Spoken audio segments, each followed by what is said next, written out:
തപാൽ വകുപ്പ് chevalier C ചാക്കുണ്ണിക്ക് souvenir സമ്മാനിച്ചു. കോഴിക്കോട് ഭാരതീയ തപാൽ വകുപ്പ് ഏർപ്പെടുത്തിയ ശ്രീരാമ ജന്മഭൂമി മന്ദിർ സോവനീർ തപാൽ വകുപ്പ് marketing executive N Sathyan, post forum senior അംഗവും മലബാർ ഡെവലപ്മെന്റ് കൗൺസിൽ പ്രസിഡന്റുമായ ഷെവലിയർ സി ചാക്കുണ്ണിക്ക് സമ്മാനിച്ചു.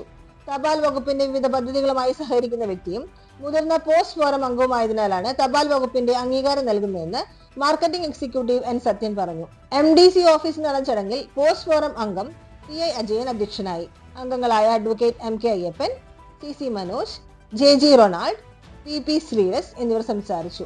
തപാൽ വകുപ്പ് നൽകിയത് വലിയ അംഗീകാരമായി കാണുന്നുവെന്നും തപാൽ വകുപ്പിന്റെ ഖ്യാതിയും സേവനങ്ങളും ജനങ്ങളിലെത്തിക്കുവാൻ പോസ്റ്റ് ഫോറത്തിന്റെ പ്രവർത്തനങ്ങൾ പൂർവാധികം ശക്തിപ്പെടുത്തുമെന്നും ഷെവലിയർ സി ചാക്കുണ്ണി പറഞ്ഞു.